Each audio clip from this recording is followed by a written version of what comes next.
आधे घंटे का उसमें मैंने थोड़ा उसको पढ़ा। माता जी, इसको इकट्ठा एकदम से नहीं है, थोड़ा थोड़ा पढ़ेंगे हम।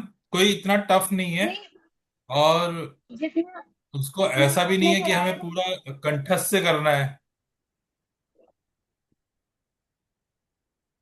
तो मैंने अभी जो आपने कराया था उसी का रिवीजन किया था और उसी के नोट्स भी बनाए हैं मैंने। हरि बोल, जय हो। ओह, चलिए हम स्टार्ट करते हैं, आज की क्लास आरंभ करते हैं।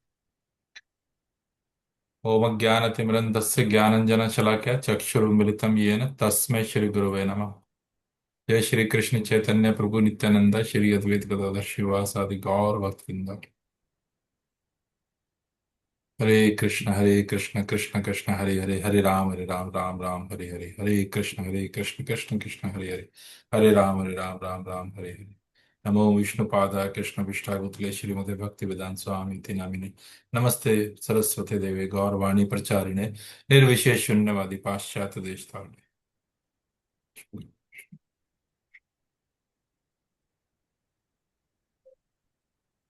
हरे कृष्ण। तो मैं, जो हमने कल करना था, तो मैं आज स्टार्ट करूंगा। कि हमने सबने पढ़ लिया। हरे कृष्णा प्रभु जी। हरे कृष्णा प्रभु जी। मिथिलेश प्रभु की जय हो। और वैष्णवी भी है। हरे कृष्णा वैष्णवी। हरे कृष्णा कर दो। हरे कृष्णा। तो आज हम थोड़ा सा विस्तार से आज इसको खत्म करेंगे, इस टॉपिक को। तो हमने श्लोक पढ़ा था, वांछा कल्पतरुभ्यश्च कृपा सिंधु अवैव च पतितानां पावनेभ्यो वैष्णवेभ्यो नमो नमः। मतलब उन सभी वैष्णव भक्तों को मेरा सादर प्रणाम जो इच्छा पूर्ण करने वाले कल्प वृक्ष के समान है। तो ये बड़ा इंपॉर्टेंट श्लोक, हम मंत्र जो है हम बोलते हैं। उन सभी वैष्णव भक्तों को मेरा सादर प्रणाम है, और जो इच्छा पूर्ण करने वाले कल्प वृक्ष के समान है।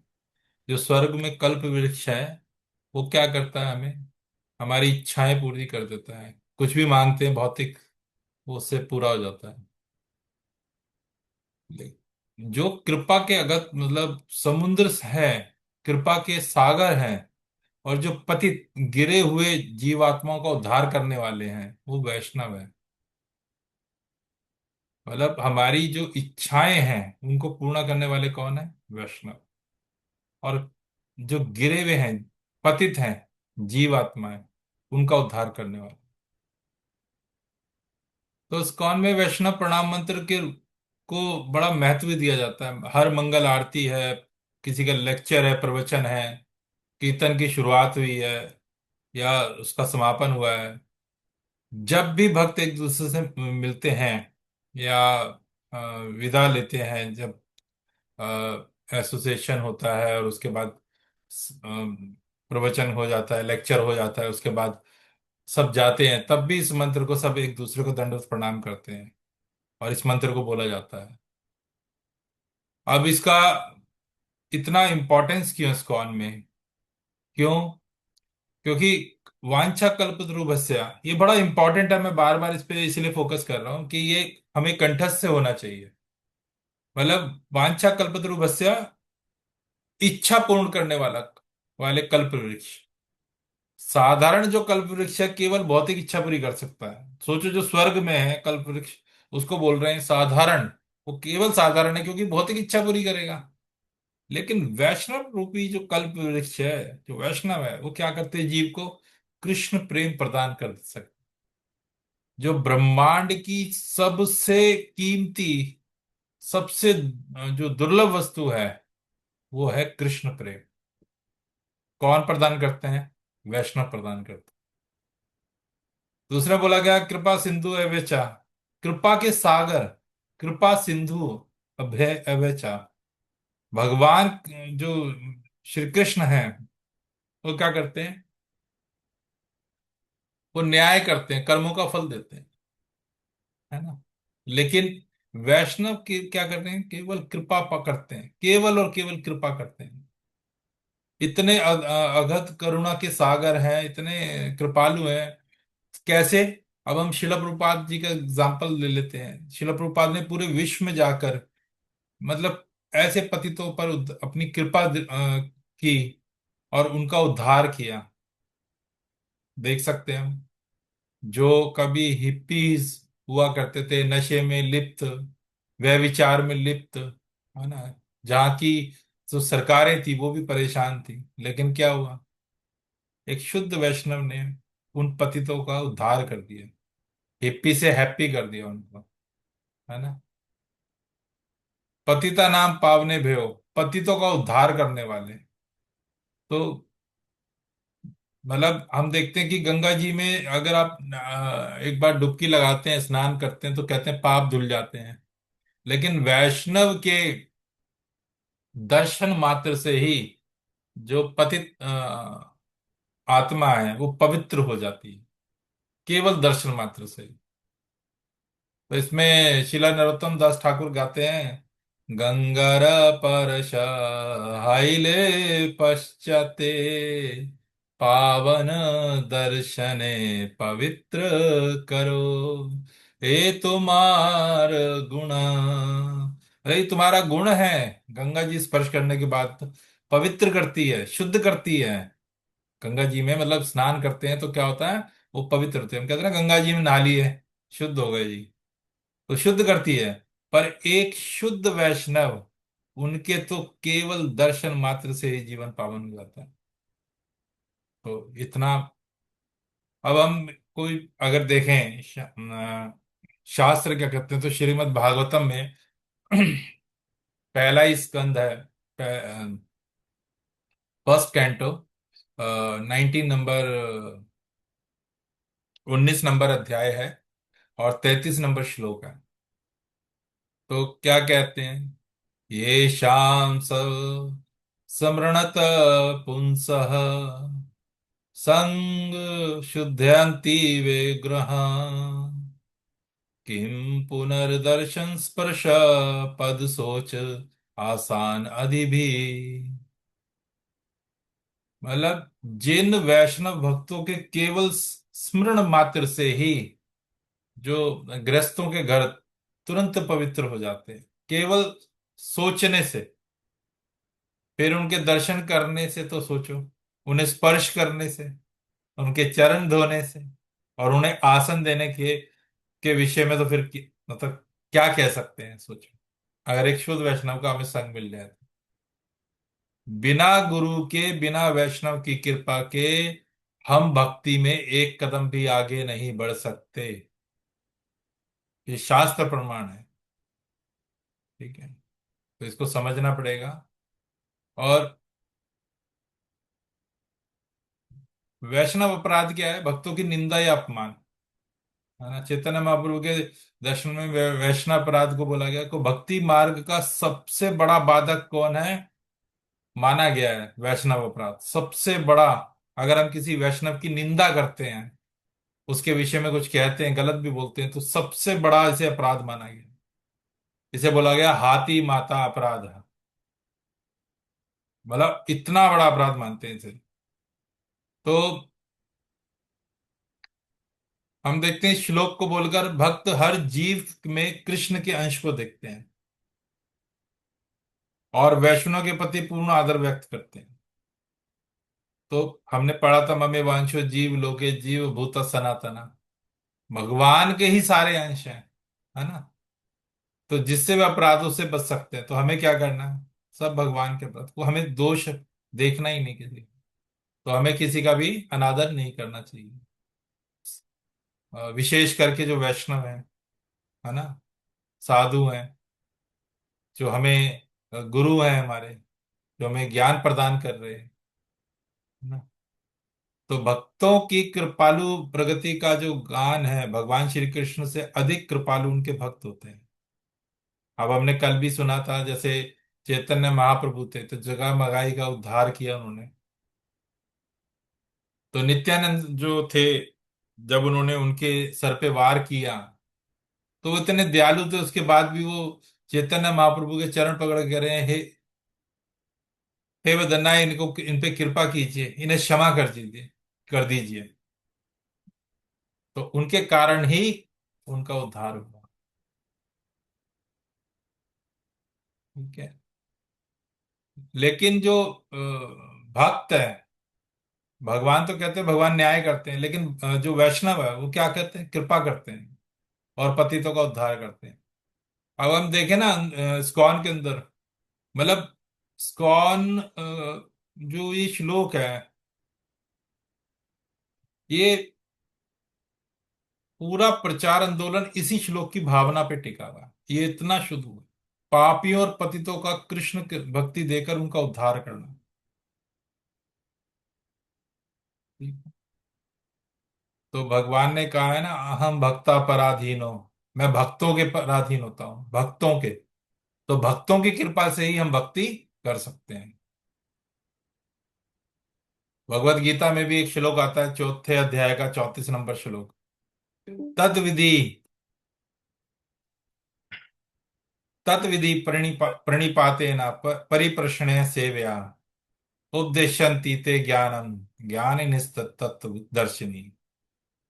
तद विधि प्रणिपाते न परिप्रश्न सेवया, उस ज्ञान को तुम तत्वदर्शी ज्ञानियों के पास जाकर समझो, उन्हें दंडवत प्रणाम करने से, उनकी सेवा करने से, और ये जो कपट छोड़कर सरलता पूर्व प्रश्न करने से।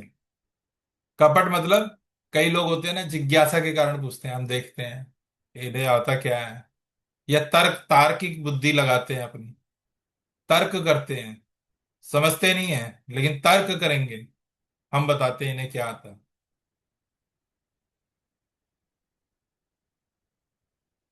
वे तत्व को जानने वाले ज्ञानी महात्मा तुम्हें उस ज्ञान का उपदेश करेंगे, तत्व को जानने वाले। ठीक है, तत्ववेता। श्री कृष्ण अर्जुन को समझाते हैं कि आध्यात्मिक ये जो परम ज्ञान केवल किताब पढ़ने से नहीं आता। हमने पहले भी इसका जिक्र किया था, केवल ज्ञान जो है वो किताबें पढ़ के रट लेने से नहीं होगा, बल्कि उसके लिए 3 योग्यताएं बोली गई हैं। प्रणिपात, विनम्रता पूर्वक, अपने अहंकार और मैं सब जानता हूं के भाव को त्याग कर गुरु के चरणों में जाना। जब तक बर्तन खाली नहीं होगा ना, उसमें कोई दूसरी वस्तु आ ही नहीं सकती।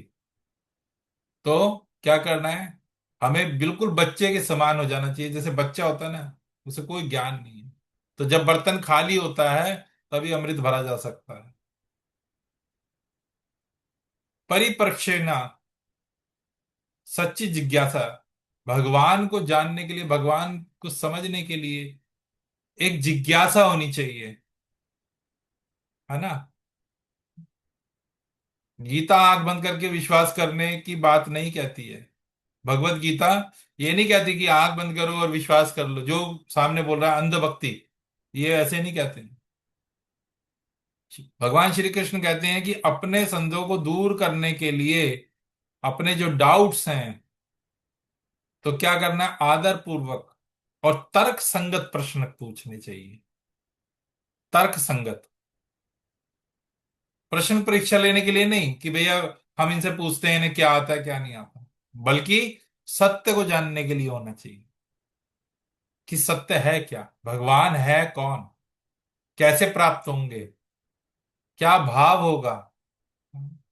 तो ये गुरु की सेवा करके, गुरु के आचरण को देखकर, उनसे ज्ञान प्राप्त करके विनम्रता पूर्वक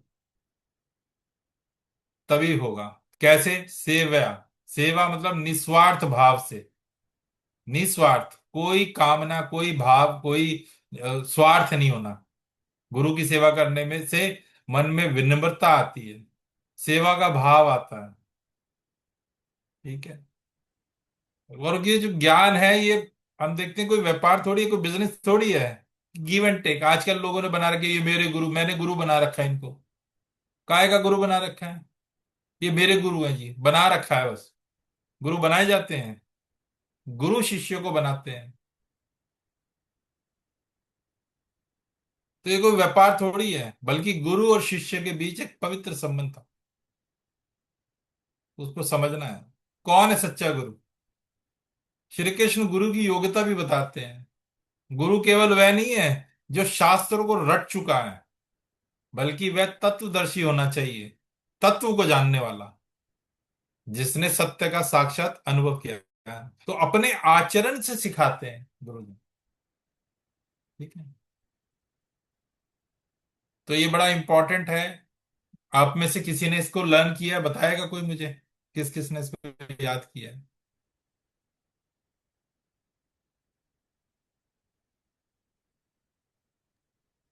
प्रभु जी हरे अभी याद कृष्णा। तो नहीं है। हरे कृष्ण प्रभु जी, अभी जो वैष्णव सदाचार के जो महत्व है ना, अभी मैं वही टॉपिक में मैंने इसके नोट्स बनाए हैं और इसको मैंने पढ़ा है, अभी याद नहीं है अभी। ठीक है माता जी, कोई नहीं, आपने कम से कम हिम्मत की है और सच बोल ऐसा कुछ नहीं है। देखिए, कोई ये हार्ड एंड फास्ट नहीं है। स्लोली ग्रेजुअली हम तैयारी करेंगे इसकी, ठीक है। जी प्रभु जी। मिथिलेश प्रभु जी, आपने किया है कुछ? प्रभु जी, मैंने किताब भी पढ़ा है और वीडियो भी देखा, बट याद हो नहीं पा रहा है। कोई नहीं, धीरे धीरे प्रयास करते हैं। हमें पुराने गाने याद हो जाते थे पिक्चरों के, है ना। आज भी कोई पुराना गाना बोलेगा ना, हम बोलने लग जाते साथ साथ। कैसे याद हो जाते हैं? वो याद इसलिए नहीं होते हैं क्योंकि अब हम रेगुलर उनको ना सुनते थे, और हमारा मन पूरी तरीके से लगता था तो उसमें। तो ये ऐसा कोई हार्ड एंड फास्ट नहीं है। तो हो जाएगा, बस धीरे धीरे हम सब मिलके प्रयास करेंगे, हो जाएगा, ठीक है।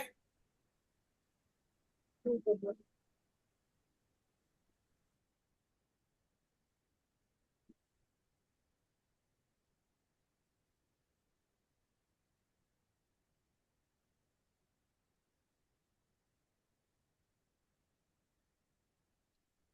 कल इसके जो ना बुक्स वगैरह आप ले लीजिएगा, वैष्णव एटिकेट्स वाली, ये आप सबके पास होनी चाहिए। आपको टेम्पल से मिल जाएगी ये। तो ठीक है ऐसा प्रभु नहीं जी। है, सबके पास होनी चाहिए। अदरवाइज मैंने नोट सबको दे भी दिए हैं, तो आप उससे भी पढ़ सकते हैं, ठीक है। ठीक है प्रभु जी।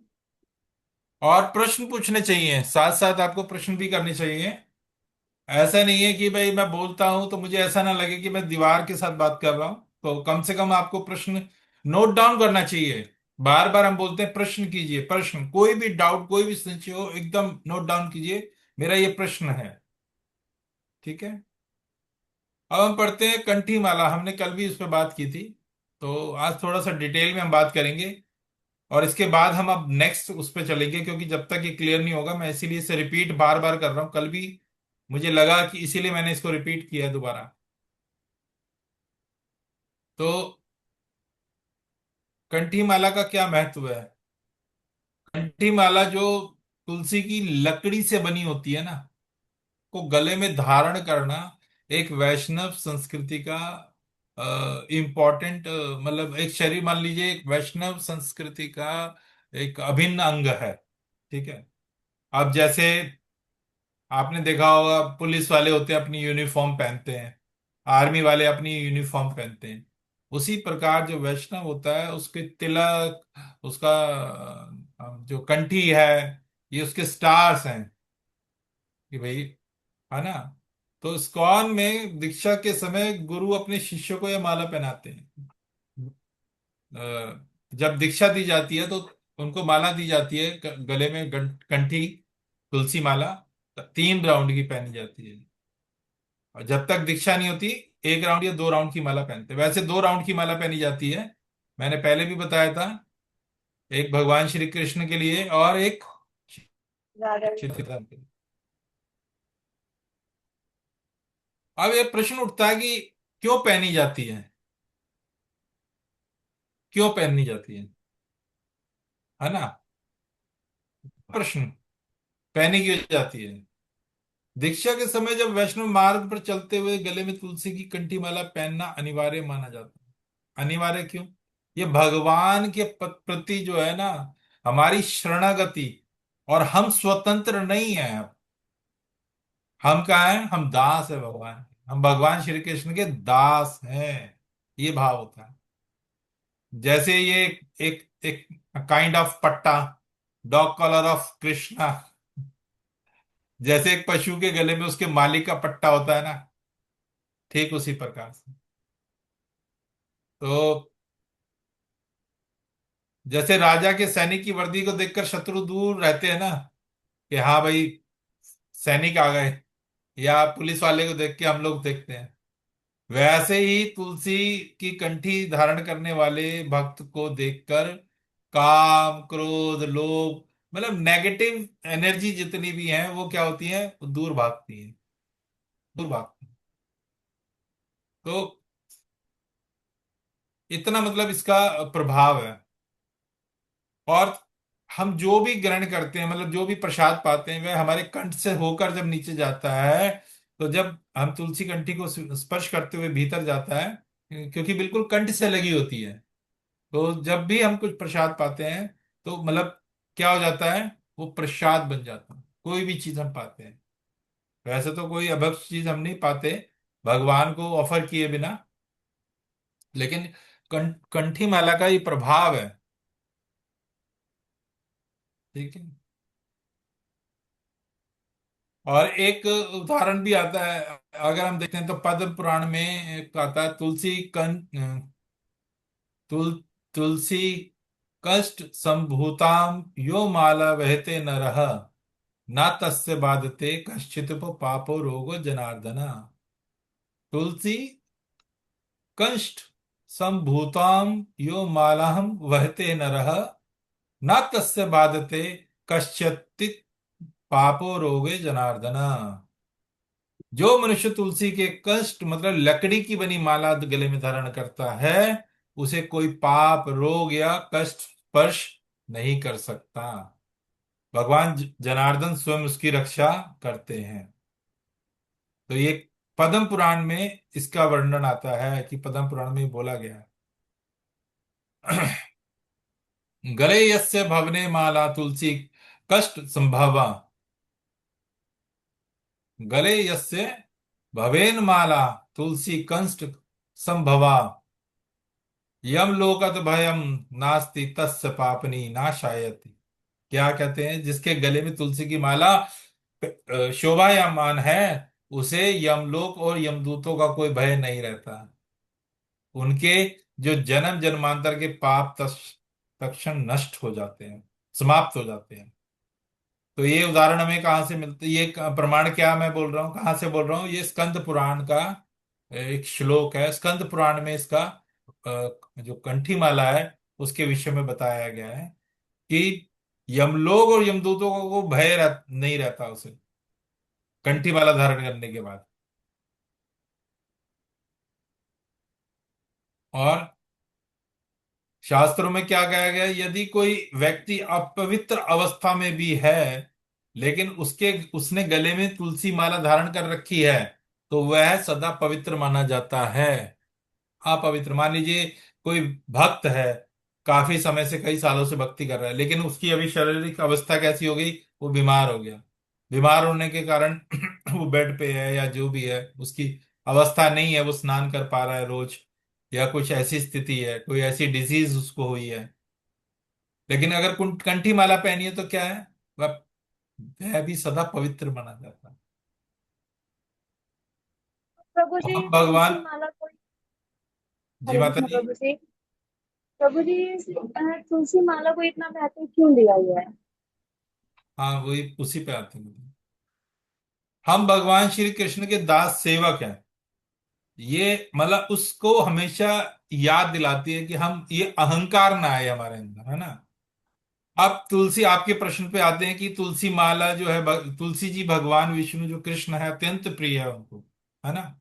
सुबह सुबह बोलते हैं ना, वृंदाय तुलसी दिव्याय प्रियाय केशवचः विष्णु भक्ति प्रतिदेवी सत्यवते नमो नमः। तो वृंदाय तुलसी दिव्याय प्रियाय केशवची हम बोलते हैं, तो भगवान को अत्यंत प्रिय है। उन्हें गले में धारण करने का अर्थ है, जो भगवान को प्रिय है, हम निरंतर भगवान की प्रिय दासी की छत्र छाया में हैं। इसलिए जब हम तिलक भी लगाते हैं तो नीचे भी तुलसी दल बनाते हैं, है ना। और सोचो तुलसी माला हमने धारण कर ली है, तो हमें क्या है, हम जो भगवान की सबसे प्रिय दासी, है ना, उनकी छत्र छाया में दास दास दास दास के अनुसार अनुदास। तो भगवान के सेवक के भी सेवक की भी सेवा कर रहे हैं ना, तो भी उसका फल मिलता है। तो हम भगवान की प्रिय जो दासी हैं तुलसी महारानी, हम उनकी छत्र छाया में हैं जब ये धारण करते हैं। शास्त्रों के अनुसार बताया जाता है कि जिसके गले में तुलसी की घंटी माला होती है, मृत्यु के समय यमदूत उसके पास नहीं आते, बल्कि भगवान के पार्षद जो होते हैं, विष्णु दूत होते हैं, वो लेने आते हैं। जैसे अजामिल के केस में हुआ, भागवतम में एक कथा आती है अजामिल की। तो अजामिल जब अंतिम समय में था, उसके कुछ साधु आए थे उनके घर पर। तो उन्होंने उनके पुत्र का नाम, जब उनकी पत्नी ने उनकी सेवा की, प्रसाद दिया, तो उन्होंने, साधु बिना उसके तो कुछ ग्रहण करते नहीं है। तो उन्होंने कहा, आप गर्भवती हैं तो हम आपके बच्चे के लिए एक, हम बच्चे का नामकरण कर देते हैं। तो उन्होंने बच्चे का नाम दिया नारायण। नारायण। और उनके जो पिता थे अजामिल, वो एक ब्राह्मण थे, लेकिन इतनी आसक्ति हो गई अपने सबसे छोटे पुत्र के साथ, नारायण के साथ, हमेशा नारायण नारायण नारायण नारायण। तो असंकेतिक भाषा में भी भगवान का नाम लेते रहते थे, असंकेतिक भाषा में नारायण नारायण नारायण। तो जब अंत समय आया और जब प्राण आ गए निकलने के लिए, तो भी क्या नाम निकला, नारायण। तो कौन आ गए, विष्णुदूत आ गए। यमदूत भी आ गए, क्योंकि काफी पाप किए थे, यमदूत लेने आ गए, लेकिन ले नहीं पाए, क्योंकि नारायण का नाम लिया था। तो नाम में कितनी शक्ति है। तो ये बहुत बड़ी एक कथा है। तो विष्णुदूत लेने आते हैं, ठीक है। ये शरीर को आध्यात्मिक रूप से पवित्र रखती है। आध्यात्मिक रूप से पवित्र रखने का मतलब है कि हम कोई भी चीज, जब हम ये पहनते हैं तो हमें पता है कि हमें कोई भी अभक्ष चीज नहीं खानी। उससे क्या होता है, हमारे विचार भी शुद्ध रहते हैं, है ना। अनजाने में होने वाले पापों को के प्रभाव को भी कम करती है। हम जब तुलसी आरती करते हैं तो परिक्रमा करते हैं, यानी कानी चपा पानी, बोलते हैं ना, यानी कानी चपा पानी ब्रह्म हत्यादि पानी चा, तानी तानी प्रणय शांति प्रदक्षिणा पदे पदे, यानी कानी चपा पानी ब्रह्म हत्यादि कानी चा, तानी तानी प्रण प्रदक्षिणा प्रदक्षिणा पदे पदे। तो हम परिक्रमा करते हैं तुलसी महारानी की, यानी कानी चपा पानी। तो स्कंद पुराण में भी कहा गया है कि भोजन करते समय यदि गले में तुलसी की माला हो, तो वो जो भोजन है, वो भगवान को 56 भोग लगाने के पवित्र समान माना जाता है। इतनी इंपॉर्टेंस है। और हरि भक्ति विलास में जो गौड़ीय वैष्णव आचार्य संहिता द्वारा रचित हरि भक्ति विलास के चौथे विलास में स्पष्ट रूप से बताया गया कि एक वैष्णव को हमेशा अपने गले में तुलसी की माला धारण करनी चाहिए। इसके बिना किया गया कोई भी अनुष्ठान या पूजा भगवान स्वीकार नहीं करते हैं, ठीक है। तो भगवान ने एक लीला और करी थी, जब गोवर्धन लीला हुई थी। तो भगवान को जब सारे गांव के जितने 84 कोस के थे गांव थे, तो उन्होंने भगवान को जब गोवर्धन भगवान को भोग प्रसाद ऑफर करा, प्रसाद, तो भगवान स्वीकार करे जा रहे थे, खाए जा रहे थे। तो गांव वाले परेशान हो रहे, हमारा हमारा सारा खाना भोजन जो है समाप्त हो गया, अब हम क्या करें। तब एक तुलसी दल रख के दिया गया, और भगवान ने डकार ली, गोवर्धन पर्वत महाराज जी ने, गोवर्धन गिरी गोवर्धन महाराज की जय। तो मतलब कोई भी अनुष्ठान, कोई भी पूजा भगवान स्वीकार नहीं करते, ठीक है? ये तुलसी का महत्व है। इसमें से किसी को कोई प्रश्न है? मेरा प्रश्न कर दीजिए। बताइए माता जी। जैसे आपने कल बताया था कि हमें हमारे 8 हृदय होते जिसमें हम तिलक धारण करते हैं, तो ये सिर्फ माताएं को, जो माताएं होती हैं उनको भी करना है? माता जी, इस पर आपकी आवाज क्लियर नहीं आई है, बताइए दोबारा।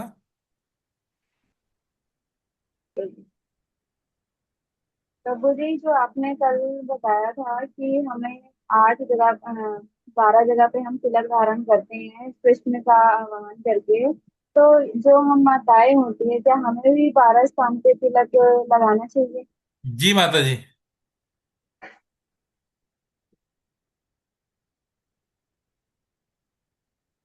ठीक है, ठीक है। इसमें कोई भी डाउट नहीं है। अभी हम इस पे भी चर्चा करते हैं। ठीक है। हमें 12 तिलक क्यों लगाना चाहिए? कंठी माला से रिलेटेड क्लियर है सबको?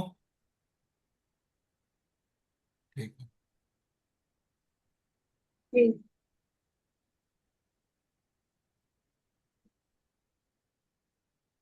हम तिलक की बात करते हैं। तिलक इतनी की इम्पोर्टेंस क्यों है? ठीक है। तो अगर हम देखते हैं तो हम माथे पर क्या लगाते हैं? उर्ध्व पुंड्र बोलते हैं इसमें। उर्ध्व पुंड्र उर्ध्व मतलब उर्ध्व मतलब ऊपर की तरफ, और पुंड्र मतलब फिंगर्स, उंगलियां से लगाते हैं ऐसे करके। तो वह भगवान विष्णु के चरण कमलों का प्रतीक होता है इस तरीके से। तो तिलक के नीचे जो ये पत्ती बनाने की आकृति बनाई जाती है वह क्या है? तुलसी देवी का प्रतीक है ना। और तिलक लगाने का अर्थ है अपने मस्तक पर, अपने ललाट पर साक्षात भगवान के चरण और तुलसी महारानी को धारण करना। साक्षात। ठीक है। अगर हम पद्म पुराण में देखते हैं तो पद्म पुराण में एक श्लोक आता है, यन्मूले सर्व तीर्थ त्राणी यनम धरे सर्व देवता। जिस ऊर्ध्व पुंड्र तिलक के मूल में सभी तीर्थ हैं, मध्य में सभी देवता, और अग्रभाग भाग में सभी वेद निवास करते हैं, उस तिलक को मैं प्रणाम करता हूं। तो ये कौन कह रहा है? ये पद्म पुराण में भगवान जो शिव हैं वो माता पार्वती से कहते हैं कि जिसके मूल में सभी तीर्थ, मध्य में सभी देवता, और अग्रभाग में सभी वेद निवास करते हैं, उस तिलक को मैं प्रणाम करता हूं। ये वैष्णव तिलक की बात हो रही है। और वैष्णव में सबसे श्रेष्ठ कौन है? भगवान शिव है। शिव।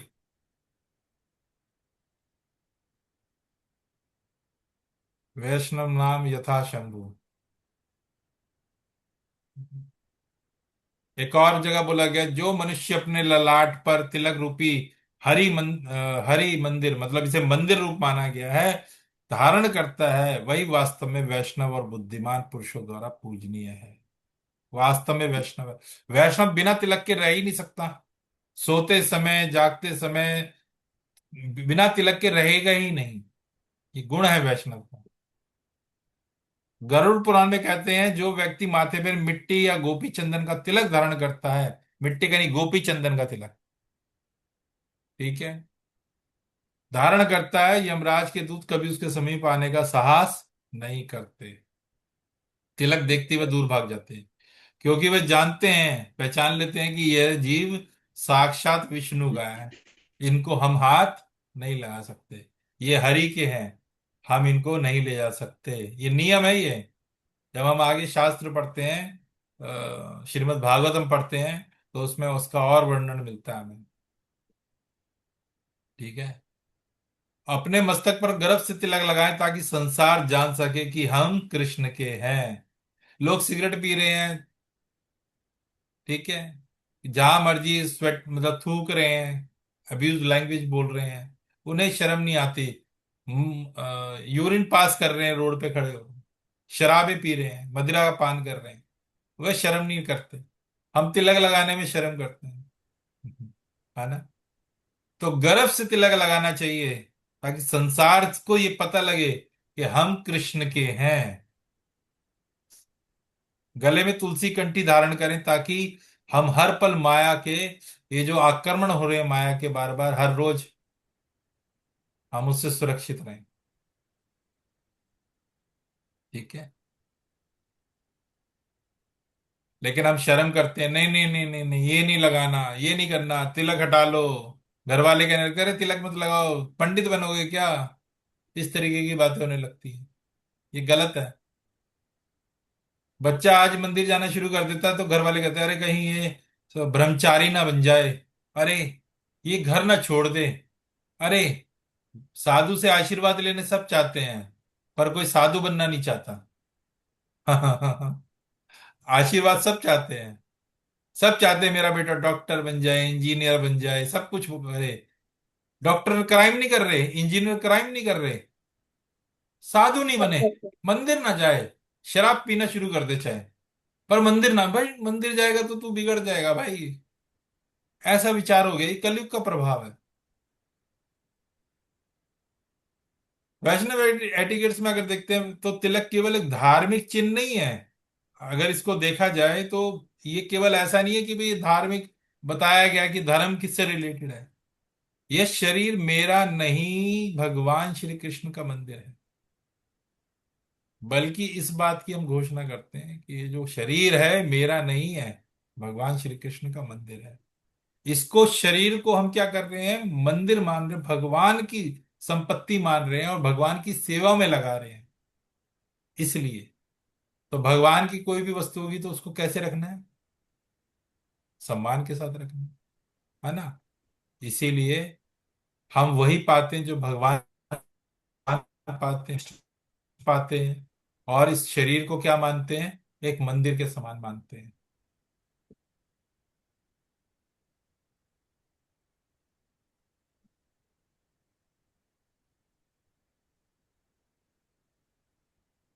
तिलक के नीचे जैसे हम पत्ती बनाते हैं ये, है ना, तो क्या है ये, तुलसी महारानी, तुलसी देवी का प्रतीक है।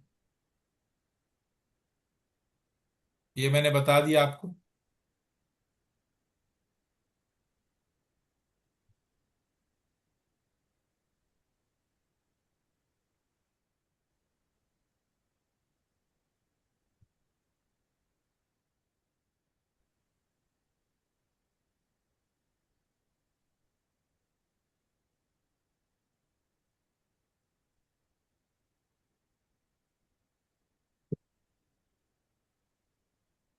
अब आप एक चीज, कोई क्वेश्चन तो नहीं है अभी इससे? नहीं दीदी। ये मैं आपसे ना बाद में प्रश्न करूंगा, ये ठीक है। उर्ध्व पुंड्र का मतलब क्या होता है? प्रभु जी, जो तिलक हम लगाते हैं तो इस उंगली से लगाना है या जो आता है बना हुआ उसके थ्रू नहीं, लगाना है? ये फिंगर यूज नहीं करनी, इस वाली फिंगर से यूज ये करनी। वाली, ये वाली फिंगर, ये वाली। Ring Anamika. Finger, ring finger. हाँ, अनामिका हाँ, मुद्रा रिंग है। फिंगर, वो वही। तो इससे इससे यूज करना है या जो वो आता है वो स्टील का बना हुआ, उसके उससे भी कर सकते हैं? प्रयास कीजिए शुरू में लगाने का। उससे स्टंप से मत लगाइए। से लगाने जी। का साइंटिफिक रीजन भी है। हम पहले कर बता देता हूं मैं आपको, तो उसके बाद हम फिर प्रश्न लेंगे आपका। ठीक है।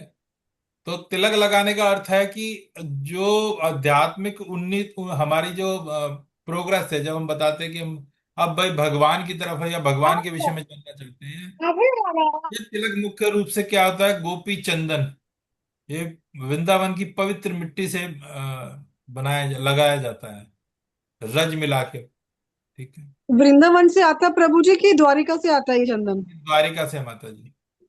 द्वारिका से आता है ना, वहीं बनता है ये, वहीं से निकलता है। बिल्कुल बिल्कुल सही कह रहे हैं आप।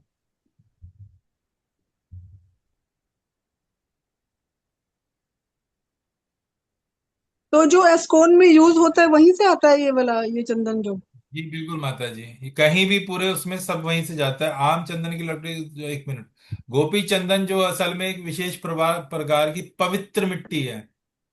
हम्म। ये जो गुजरात के द्वारका के स्थित है, गोपी तालाब से मिलती है। हम्म। हम अभी गए थे वहां, लास्ट, देखा था, नहीं मिलते। हाँ लास्ट ईयर हम वहां गए थे, वहां लीला हुई थी।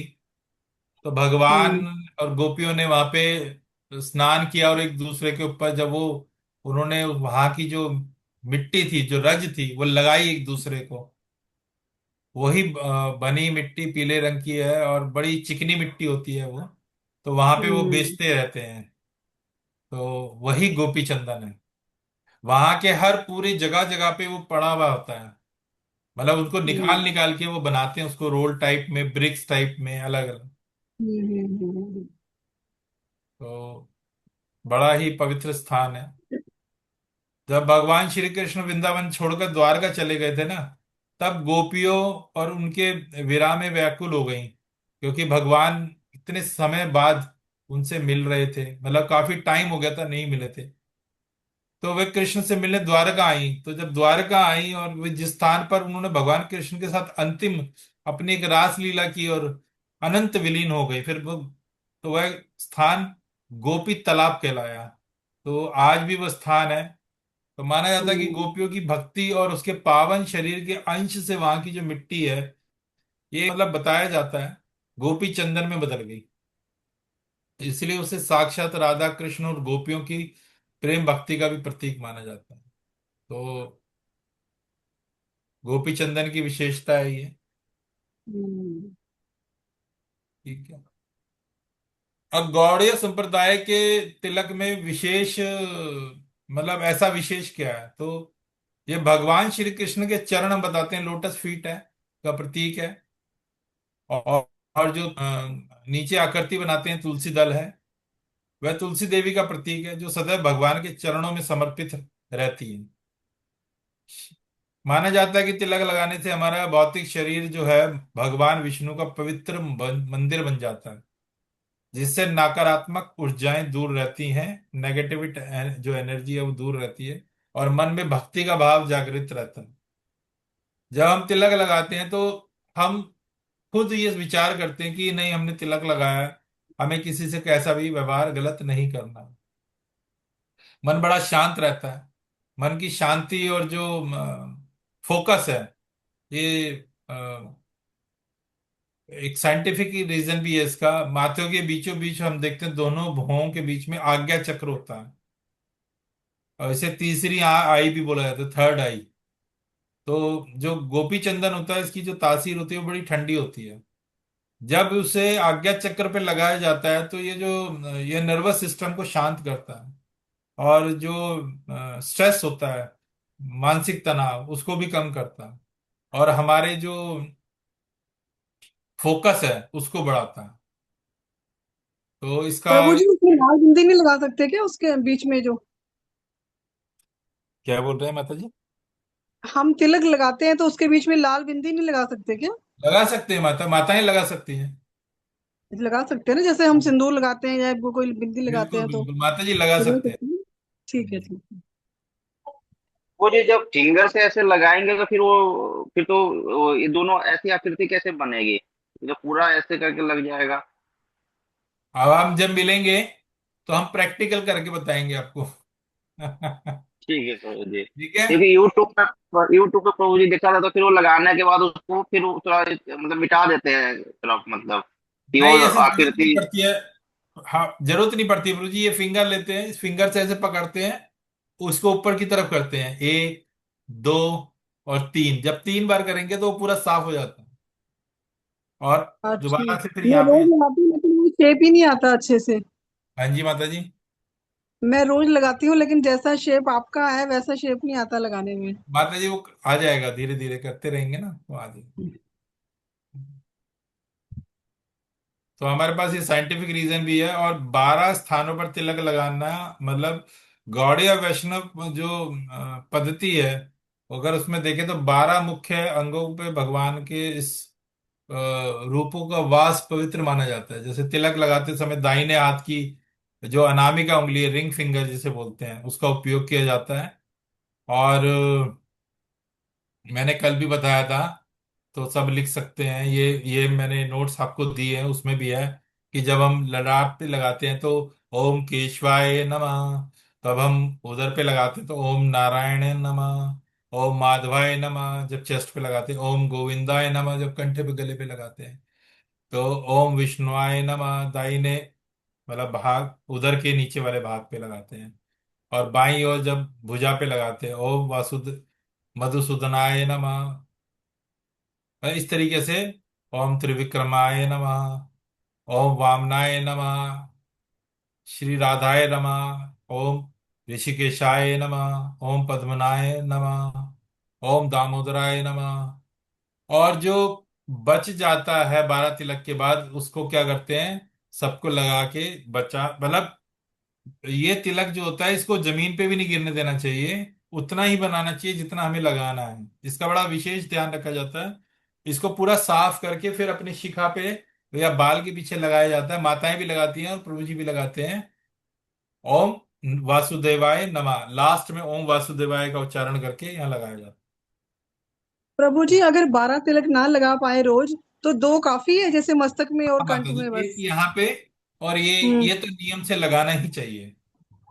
अच्छा, अभी कंठ में जैसे और आप, मस्तक में। हाँ जैसे अभी आप धीरे धीरे समझेंगे इसको, तो आप हम्म। जैसे जैसे और इसमें आपकी समझ आएगी, शास्त्रों को समझने हम्म। लगेंगे, आप स्वयं अपने आप से 12 तिलक लगाना आरंभ कर देंगे। पर प्रयास कीजिए हम ये वाला तिलक ललाट पे और यहाँ पे कंठ पे जरूर लगाएं।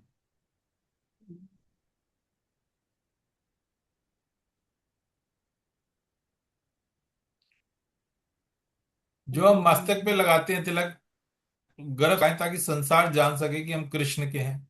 गले में तुलसी कंठी धारण करें ताकि हम हर पल माया के आक्रमण से सुरक्षित रहें, जैसे भी मैं पहले भी कह रहा था। और जब भी हम किसी वैष्णव से मिले तो दीनहीन भाव से, हमें क्या वांछा कल्पतरुभ्यश्च कृपा सिंधु व्यवच पतितानां पावनेभ्यो वैष्णवेभ्यो नमो नमः, ये मंत्र जरूर बोलना चाहिए। ठीक है। प्रभु जी, अगर हमारा तिलक अगर मिट जाता है तो क्या हम दोबारा तिलक लगा सकते हैं? क्या कह रहे हैं माता जी?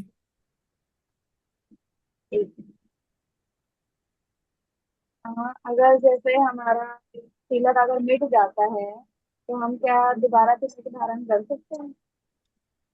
जी, अगर तिलक हट जाता है या किसी कारण से या स्वेटिंग हो रही है या गर्मी है या पसीना आ रहा है या आपने फेस वॉश किया है, तो इमीडिएट हमें दोबारा से तिलक लगा लेना चाहिए। ऐसा नहीं है कि हमें उसको छोड़ देना चाहिए कि, ठीक है, खाली नहीं छोड़ना चाहिए तिलक। तिलक हमेशा सोते समय, इवन सोते समय भी हमें तिलक लगा के ही सोना चाहिए। ठीक है। और किसी का कोई प्रश्न है?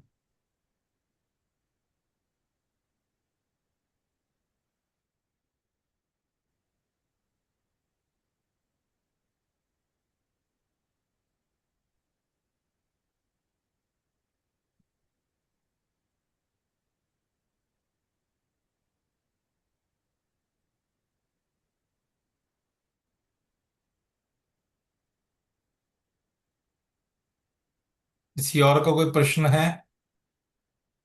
नहीं प्रभु जी।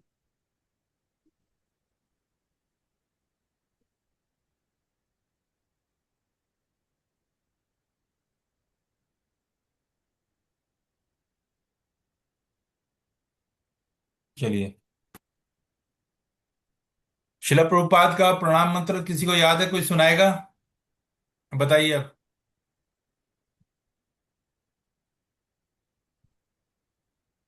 नहीं है तो।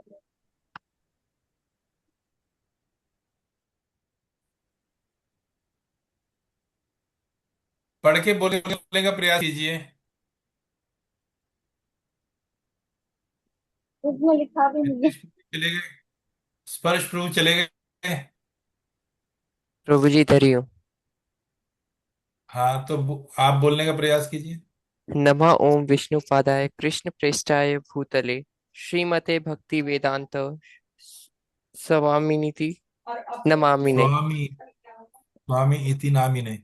स्वामिनी इति नामिने। हम्म। नमस्ते सरस्वती देवे गौरवाणी प्रचारिणे निर्विशेष शून्यवादी, निर्विशेष शून्यवादी पश्चात्य देश तारिणे। पाश्चात्य देश तारिणे। ठीक है, बहुत बढ़िया, हरि बोल। और कोई आप में से बोलना चाहेगा? प्रभु जी लिखा मैं नहीं प्रयास है। करता हूँ। बोलिए मिथिलेश जी। देखिए, नमा आपके लिए ओम। मैं इसलिए इसलिए बोलने का प्रयास करवा रहा हूं कि आपके अंदर इस हेजिटेशन को, ये फॉरम इसलिए नहीं है। ये इसलिए नहीं है कि भाई हम आप बैठे हैं, हम बस आए, आप बोले और चल चले जाएं। ये इसलिए नहीं है। आपकी प्रोग्रेस होना मेरे लिए सबसे इंपॉर्टेंट है। अब आप देखिए, आपके साथ कितने लोग हैं? केवल 7 या 8 लोग जो भी हैं, या 10 लोग मुश्किल से आते हैं। तो केवल वही लोग हैं इसमें, कोई भी ऐसा व्यक्ति अभी इसमें नहीं ऐड ऑन किया हमने कि जो थोड़ा सा आगे है या ऐसा, ताकि कोई भी आपके अंदर कोई ऐसी हेजिटेशन ना हो। स्टार्टिंग से बिल्कुल आप चल रहे हैं, तो आप जब तक इस फोरम पे बिल्कुल हेजिटेट बिल्कुल मत कीजिए। आप जितना जानते हैं, जितना समझ रहे हैं, उसको शेयर कीजिए।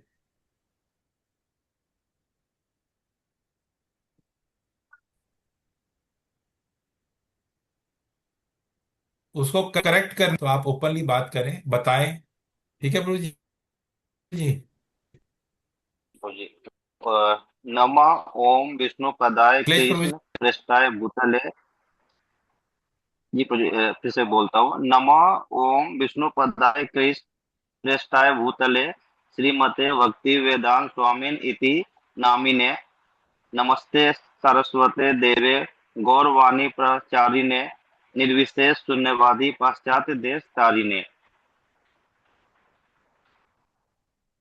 हरि वो प्रभु जी।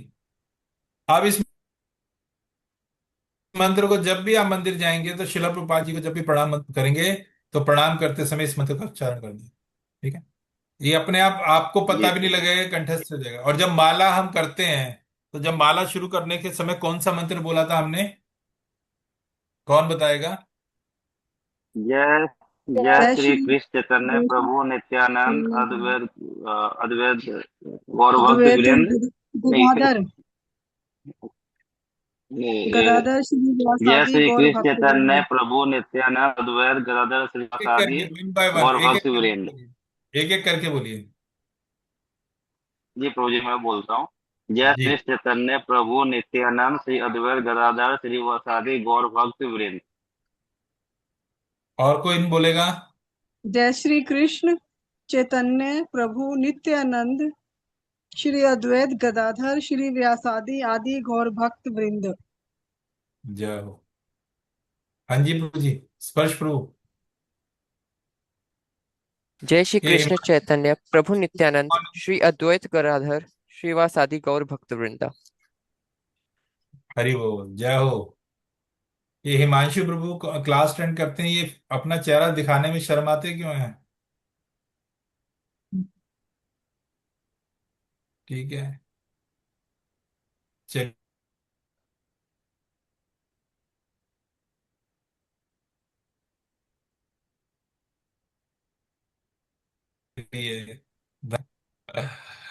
जी प्रभु जी।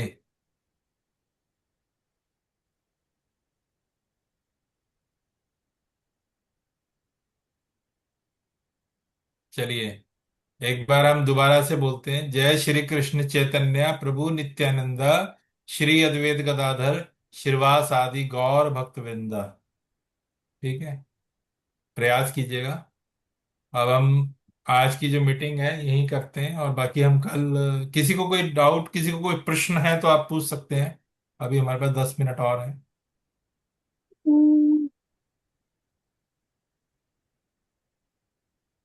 हमारे स्पर्श प्रभु प्रभु ने जी कुछ कल। श्लोक किए हैं, उन्होंने मुझे बोला था। तो स्पर्श प्रभु, आप श्लोका सुना रहे हैं कुछ?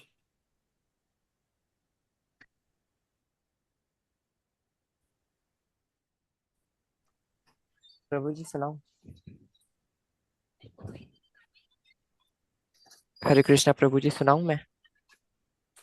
जी जी प्रभु जी।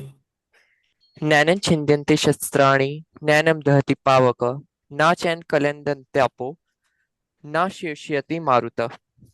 धर्म क्षेत्रे कुरुक्षेत्रे संवेतायुयुत्सवा मामका पांडवा चेतवा किं कुर्वन् संजय।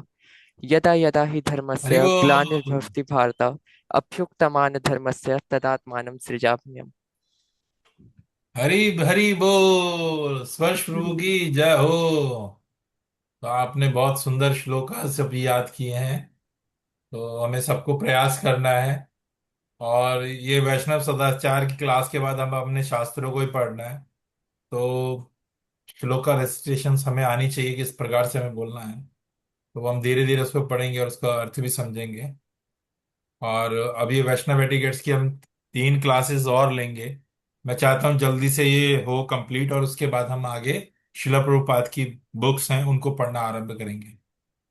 तो अब हम कल तो नहीं, जगन्नाथ रथ यात्रा होगी कल, तो आप सब जगन्नाथ रथ यात्रा में कल आए।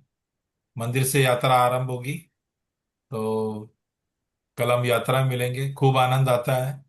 और रथ यात्रा में काफी भक्त आते हैं, दूर दूर से भक्त आते हैं, क्योंकि भगवान स्वयं दर्शन देने के लिए बाहर आते हैं। तो आप सब आइए और भगवान का भव्य दर्शन कीजिए और आनंद प्राप्त कीजिए। भक्ति में हमेशा एक चीज का ध्यान रखना चाहिए। और जब भी हम भक्ति करते हैं, भक्ति भक्ति कहते क्यों है कि भक्ति कर रहे हैं? भक्ति है क्या? अगर हम भगवत गीता को देखते हैं तो भगवान ने कर्म योग के विषय में भी बताया, ज्ञान योग के विषय में बताया। लेकिन भगवान ने बाद में क्या कहा? सर्वधर्मानं परित्याज्य माम एकम शरणं व्रज, अहम तुम सर्वपाप्यो मोक्षामि मा शुचः। क्योंकि क्योंकि भक्ति ही एक ऐसा साधन है जिससे तुम मुझे सरलता से प्राप्त कर सकते। भक्ति, तो भक्ति के माध्यम से ही हम भगवान तक पहुंच सकते हैं, सरलता से पहुंच सकते हैं। ऐसा सरल मार्ग भगवान ने बताया हमें। तो इसीलिए भक्ति से जुड़े रहना चाहिए और आगे प्रोग्रेस करना चाहिए धीरे धीरे। तो कल नहीं, शुक्रवार को हम मिलेंगे फिर इसी समय पे। सबको हरे कृष्णा। श्रील प्रभुपाद की जय।